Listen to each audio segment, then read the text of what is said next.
مساء الخير، مساء الأنوار، اللهم صل وسلم على سيدنا محمد. عودت رجعت لكم إن شاء الله فيديو جديد حول طريقة صنع بوشيت أو حقيبة بنترست الأكثر شيوعا والأكثر طلبا يعني في مواقع التواصل الاجتماعي. كنت شاركت معكم يعني طريقة عدة مرات في القناة هذه أو في القناة الأخرى، ولكن كاين أخوات ما فهموش الطريقة يعني تاع لافينيسيو أو التبطين الداخلي لهذا البوشيت. إما لا قررت اليوم نوريكم أسهل طريقة يعني أي وحدة مبتدئة بإذن الله تقدر تقوم بها. كما راكم تشوفوا جبت القطعة نتاعي عادي تاع البوشيت أو القطعة تاع المطلسي اللي كنت طرحتها بخطوط مستقيمة، يعني الأمر الآن راه واضح. قمت بوضع السحاب، الوجه تاع السحاب على وجه القماش بهذه الطريقة. ممكن في هذه المرحلة تستعملوا الدبابيس، يعني الدبابيس راح تثبت لكم هذاك السحاب به ما يتحركش وتعرفوا تحطوه في المكان تاعهم. بالنسبة للقطعة هذه استعملت فيها العرض 30 والطول 38. هنا راح يبقى لكم يعني القياسات تبقى لكم اختيارية. بصراحة أنا هذه هي البوشيت اللي راني نستعمل فيها واللي راني يعني نقوم بالتجارة فيها ونقوم ببيعها عن طريق يعني السوق الجملة.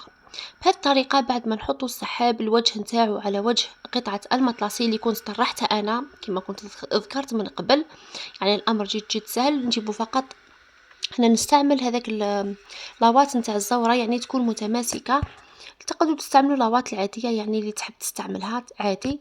نجيبوا القطعة الأخرى تاع التبطين اللي هي قطعة من القماش أيضا يكون الوجه نتاعها على وجه القطعة الأخرى تاع المطلسي، يعني فوق السحاب فوق قطعة المطلسي. أنا في العادة نقوم بالخياطة مباشرة، يعني نقوم بخياطة هذه القطعتين فوق بعضهم مع السحاب مباشرة، يعني ماشي على مرحلتين، يعني نركب السحاب ومن بعد نزيد القطعة، لا. هنا في هذه المرحلة كما راكم تشوفوا فتحت القطعة نتاعي اللي كنت خيطتها ونعاود نقلب بهذه الطريقة. فقط تبعوا الفيديو راه واضح يعني بدون تعليق صوتي، ولكن أنا حابة فقط نزيد نشرح للبنات اللي يحبوا يسمعوا. وبالنسبة للأخوات اللي ما يحبوش يسمعوا الهضرة بزاف، بكل بساطة حبيبتي لا دخلتي باه تستفادي وانتي تكرهي صح الهضرة، تقدري تنقصي الصوت فقط وتتبعي الفيديو، يكون فيديو هادئ وصامت. ولا حبيتي يعني تستفادي وبلا ما نهدر بلا ما نطول، يا اختي تفضلي من فضلك من القناة. انت مزعجة جدا يعني في التعليقات، راكي تزعجيني في تعليقاتك السلبية، تأثري فيا سلبا. هنا البنات كما شفتوا قمت بالخياطة من الأعلى لتثبيت قطعة المطلسي على السحاب وعلى قطعة التبطين. راح نحاول البنات نهضر بلغة بيضاء، لأنه كاين أخوات من الدول الشقيقة والدول يعني المجاورة أو الدول العربية ما يفهموش اللهجة نتاعنا. وأنا القناة تاعي قناة تعليمية يعني عامة لجميع نساء العالم بإذن الله. هنا البنات كما راكم تشوفوا قمت باستعمال دبوس، قمت بأخذ الطرف الآخر تاع قطعة المطلسي ووضعه على السحاب. بنفس الطريقة لازم يكون الوجه تاع السحاب مقابل الوجه تاع الجهة الأخرى أيضا. وهنا أيضا القطعة هذه تاعنا تاع التبطين يكون الوجه تاعها مقابل الوجه تاعها، يعني الوجه تاع التبطين الداخلي بهذه الطريقة فقط بهذا الشكل. ثبت بالدبابيس باه نعرف بلي القطعة نتاعي راهي يعني محطوطة على الجهتين بنفس القياسات. بصراحة القياسات هكذا نفضل البنات تجيبوا ورقة تاع كرتون ولا كما أنا نستعمل سكاي، يعني قماش سكاي، ولا أي اللي عنده خشب يخدم كاباري أو يخدم مول نتاع هذو القياسات باه ما يروحولوش، وأيضا باه يجيو كامل القطع نفس القياس، سواء القطعة تاع المطلسي يعني العلوية أو قطعة التبطين، لأنه بصراحة عدة مرات نوقع في مشكل أنه قطعة تكون أكثر من قطعة. البنات بعد ما خيطنا نقلبوا القطعة تاعنا على الوجه تاعها باه نثبتوا السحاب بنفس الطريقة اللي ثبتناه في الجهة الأولى. كما راكم تلاحظوا هنا منا ثبتنا، نروحوا للطرف الآخر أيضا ونثبتوه السحاب مع قطعة المطلسي اللي هي في الوجه وقطعة التبطين. قوموا بخياطة مستقيمة. بالنسبة للغرزة البنات راني مستعملة الغرزة رقم 5، يعني اللي تحب تعاند له، لأنه تمد منظر جمالي، يعني كي يعود الخياطة هكذا بعيدة تمد شكل جميل للقطعة نتاعنا. هنا البنات رحت جبت رأس يعني تاع سحاب. كما راكم تشوفوا البنات انا نشري في السحاب البنات وهذا الرؤوس جمله، يعني نشري فيه بالباكي ولا بالرولو. الرولو نورمالمون نشري فيه ب100,000 على ما اظن، نسيت عندي مده ما شريتش، ما على باليش الاسعار دوك الدراهي، يعني عندي من العام اللي فات ما شريتش، نشري فقط في الرصاد.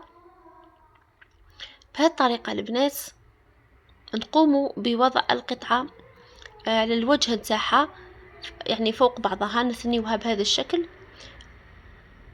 انني نستعمل هنا في الدبابيس باه نوريلكم فقط البنات.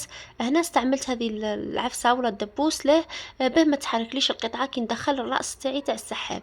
بالنسبه للسحاب البنات دائما اديروه اطول من القطعه. درت السحاب طبعا في جهه 30 سنتيم ماشي في جهه 38، يعني في جهه العرض. بالنسبه للسحاب البنات نقص جهه اقل من جهه، وندخلو طبعا الوجه تاعو يكون للاسفل او للداخل بهذه الطريقه، لان القطعه نتاعي راهي مقلوبي، يعني راهي القلبه تاعها راهي للداخل ماشي للخارج. بهذه الطريقه البنات نحي الدبوس، نجبد السحاب تاعي نخرجو كامل ونعاود ندخلو مره اخرى. ليه العمليه البنات؟ هذه العمليه ضروريه باه نقدروا نحدوا المنتصف تاع القطعه نتاعنا، يعني دوك تشوفوا في الفيديو، وايضا باه نثبتوا الخياطه من بعد كي نعودوا نخيطوا في البوشيت نتاعنا من الجوانب.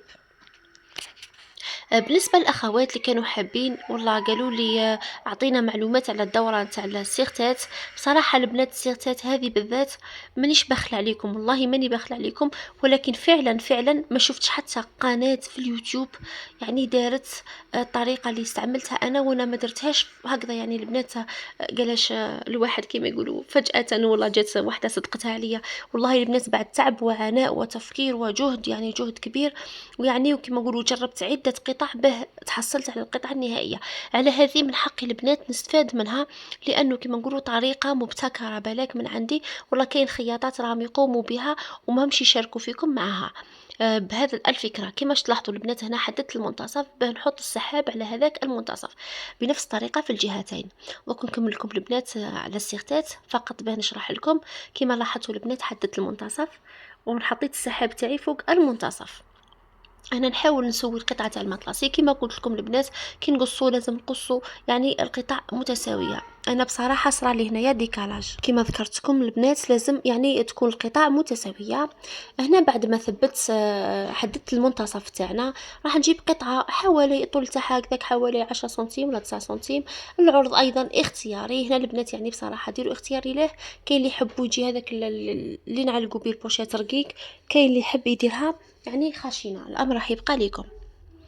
هنايا البنات راح نقوم بالخياطة، والقلب تاع القطعة نتاعي هذه المستطيلة، مهم تكون قطعة مستطيلة كما كنت ذكرت بهذا الشكل. بهذه الطريقة وراح نحطوها في جهة من الجهات. صراحة أنا كل مرة وين نحطها هي نورمالمون نحطها في جهة واحدة لجميع القطع ما يجيو متشابهين، ولكن أنا أحيانا نحطها فقط كي نعود يعني مسرعة نحطها في أي جهة يعني تكون قريبة ليا أو مباشرة. بهذه الطريقة نقلب المستطيل تاعي بهذا الشكل بالمساك عادي. نسوي القطعة نتاعي ونروح نحطها تحت السحاب هذاك اللي كنا حاطيناه في المنتصف، باه القطعة نتاعنا تخرج لنا في المنتصف. هنا رحت للجهة يعني اللي كانت كبيرة، يعني أغلب الأحيان نحط في الجهة هذه اللي يكون فيها السحاب طويل. نحطها هكذا البنات نثبتها ونقوم بخياطة مستقيمة لتثبيت القطعة، أولا لتسهيل العمل، وثانيا لأننا راح نحتاج هذه الجهتين الآن يعني في المرحلة الموالية. كما كنت تلاحظوا البنات الفيديو ما قطعت منه حتى لقطة، يعني ما قطعتش كامل البنات، صورت لكم جميع المراحل بالتفاصيل. هنا لحد الآن راهم هذه الطريقة هي نفسها الطريقة اللي كنت استعملتها في الفيديوهات الأخرى.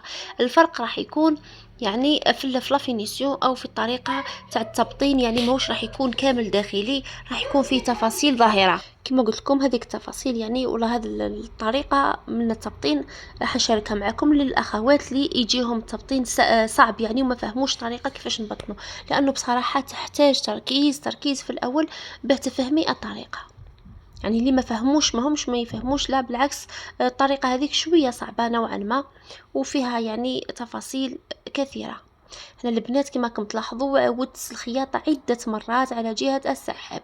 هو من المفترض نكون نخليه سحاب طويل أكثر به ما يتفتحناش، لأنه وقعت عدة مرات في هذا المشكل أنه السحاب يعني يتنحمل الخيط ويتفتح لي البوشات تاعي. هنا جبت قطعة كما راكم تشوفوا تاع سكاي، عندها هي مربعة، الطول تاعها والضلع تاعها يعني الحرف تاعها فيه 4 على 4.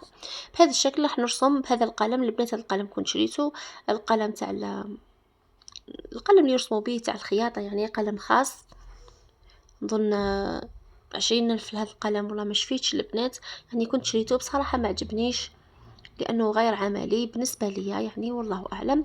البنات بعد ما قصيت هذوك المربعات ولا رسمتهم راح نقوم بالقص تاعهم. هذه المرحله ايضا البنات تلعب دور يعني جد مهم. يعني هذاك المربع البنات كي نحطوه على الخياطه هذيك اللي خيطنا، يعني فوق الخياطه ماشي في الحاشيه تاعنا تاع القماش، يعني نحطوه فوق الخياطه ونبداو نرسموه في القطعه تاعنا. وبطريقه القص البنات كما قلت لكم تلعب دور، لانه كون ديري واحده اكثر من واحده البوشيت نتاعك راح يجي الشكل تاعها الظاهري او الخارجي يجي اعوج ولا يجي مايل. شوفوا البنات هنا نقص بهذه الطريقه حتى نلحق الحد ونروح للطرف الاخر ايضا ونقوم بالقص. ايضا المقص البنات يلعب دور جد جد مهم. بصراحه هذا المقص كنت شريته جديد، نظن شريته 190 180 والله لا اذكر، ولكن كنت شريته، ولكن للأسف استعملوا الأطفال تاعي الأشياء يعني أخرى وحسيته باللي بدأ يفسد. هنا بهذه الطريقة البنات حنعاود الخياطة عدة مرات أيضا ونقوم بعمل سرفلة. البنات اللي ما عندهمش السرفلة يجيبوا قطعة من القماش نفس اللون تاع التبطين ويقوموا بعمل بي كالبي البنات، يعني نقوموا بتغليف هذيك الحاشية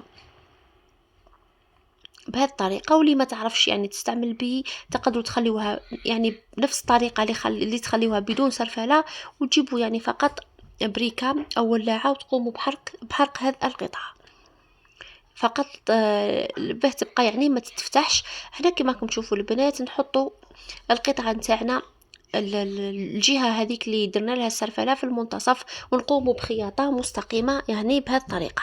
بصراحه الفيديو راه يوضح يعني ما على باليش كيفاش نعبر لكم، نحاول باه نشرح اكثر. بهذه الطريقه البنات راح نقوم بخياطه الاطراف الاربعه، يعني في اربعه بنفس الطريقه. شوفوا البنات نهزوا هذيك اللي درنا فيها السرفله نقوم بالسحب، راح يكون عندنا الراس تاع المربع.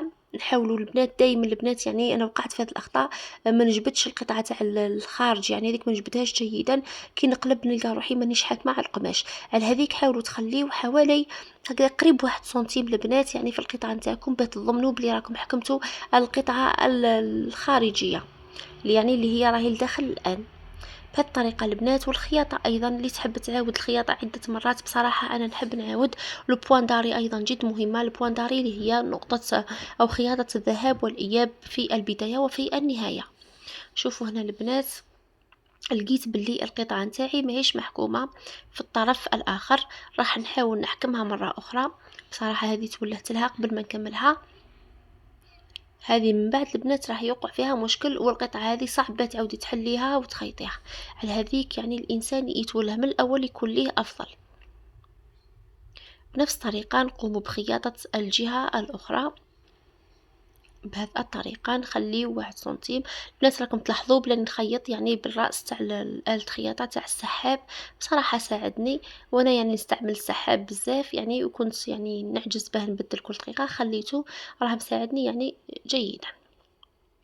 البنات بريسك خلصنا كامل الحقيبه نتاعنا، لحقنا للطرف الرابع، راح نخيطوه بنفس الطريقه وبنفس يعني الاسلوب، يعني نبداو بالذهاب والاياب او البوان داري ونخيطوا خياطه مستقيمه بهذا الشكل.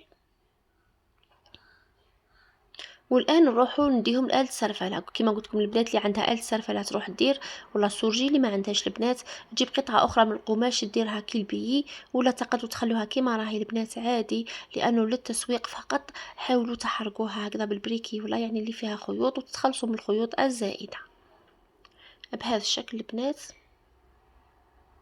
راح نتحصلوا على اروع واجمل بوشات، يعني الشكل تاعها الداخلي جميل والشكل الخارجي ايضا راح يكون جميل. راح تشوفوا يعني النتيجة النهائية في عدة يعني انواع ولا عدة الوان من هذه البوشات بهذا الشكل البنات. ايضا طريقه القلب تلعب دور البنات، يعني كي نعودوا نقلبوا نحاولوا نظهروا هذوك الريسان ندزوهم بالاصابع تاعنا ونظهروهم ونعدلوا البوشات نتاعنا باه تمدلنا مظهر رائع. كما راكم تلاحظوا البنات هذه البوشات بدون ما انك يعني تحطي فيها او تضعي الاشياء تاعك الداخل راح تبقى يعني واقفه، يعني الشكل تاعها راهو جميل بدون وضع ادوات الميك اب يعني داخل هذه الحقيبه الصغيره، يعني حقيبه بنترس الاكثر شهره. البنات نرجعوا للموضوع نتاعنا نتاع السيغتات. كما قلت لكم البنات بصراحه انا اجتهدت باه لقيت طريقه سهلة، يعني هي طريقة بالنسبة ليا سهلة جدًا بالنسبة للأخوات اللي راح يتعلموا مباشرةً يخدموا مباشرةً. أنا في هذه الدورة إن شاء الله إذا كتب الله راح نشارك معاكم طريقة تاع العمل تاعها بالتفاصيل بلي ديتاي، وراح نجاوب على الأسئلة تاع الأخوات اللي يشاركوا في الدورة، يعني حنجاوب عليكم كامل اللي عندها سؤال حتى تفهموا وتتمكنوا منها بإذن الله. وأيضا راح نوريكم راني نسوق فيهم ونعطيكم السير تاع التسويق، يعني منين يبدأ ومنين ينتهي ولما تبيعوا والطريقة تاع التسويق، يعني الأشياء اللي أنا نقوم بهم كامل راح نمدلكم، يعني بإذن الله كيما راني أنا نبيع راح نتوما إن شاء الله راح تبيعوا هذا النوع من الحقائب، عفوا من السيرتات اللي راهم مطلوبين على مدار العام. يعني ماشي فقط صيف وشتاء، جميع العرائس راهم يديو فيهم، البنات الله يبارك لهم يخدموا بهم لي بوكس. المهم البنات مشروع بإذن الله راح يكون ناجح، والطريقة تاع العمل هي الصح البنات. أما التسويق راح يختلف على حسب السعر، كما أنا نشري القماش بالديتاي تيكون تشريه بالجملة راح تبيعي أكثر مني طبعا، لأنه السعر تاعك راح يكون منخفض على السعر تاعي، يعني بقليل فقط، وراح تبيعي كميات أكثر مني بإذن الله. واللي تبيع ديتاي البنات راح تربح فيهم، يعني واش نقول لك البنات، ماشي الدوبل، راح تربح الأضعاف في هذا المشروع. هنا كما راكم تلاحظوا البنات انا بهكذا هذا هو الطريقه تاعي تاع طي هذو لي بوشيت باه نبيعهم، يعني نقوم بطي الجانبين بهذا الشكل. ليه البنات؟ لانه من بعد الزبونه كي تفتح البوشيت راح تبقى لها البوشيت واقفه، يعني ما تجيش معبصه ولا الشكل تاعها راح يبقى واقف بهذه الطريقه. يعني كنت شاركت معكم بعض اللقطات من تحضير طلبيه على ما اظن في هذه القناه او في القناه الاخرى لا اذكر. المهم البنات راح نشارك معكم باذن الله فيديوهات اخرى. شوفوا الشكل تاعهم البنات، يعني كيوت وجميل ورائع، خاصة الحقائب هذوك تاع القلوب الصغيرة، الشكل تاعهم رائع.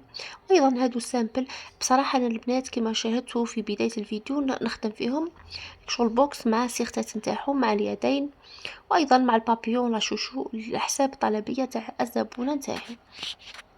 انا حبيبتي لحقنا لنهايه الفيديو تاع اليوم راهو ورشه كامله البنات على طريقه صنع حقيبه بانترست وطريقه التبطين الداخلي بشكل جميل، يعني الشكل راهو جميل وسهل ايضا، يعني غير معقد، ماهيش كيما الفيديو اللي قبله ولا الطريقه اللي قبلها كلش يكون للداخل. هذه ماشي كلش للداخل، البعض للداخل، اما الخياطه راح تكون فقط، يعني ماهيش الشيء اللي راح يشمت الحقيبه نتاعنا. هنا حبيبتي لحقنا نهايه الفيديو، نتمنى يكون الفيديو عجبكم نال رضاكم، نتمنى تخليوا لي تعليقات بالراي تاعكم في هذه الحقيبه، واللي تطبقها ايضا تقدر تكتب لي في التعليقات، ولا دوك نبعث لكم ولا نحط بلاك ان شاء الله رابط الفيسبوك، شاركوا معايا الصور نتاعكم باذن الله. مع السلامه.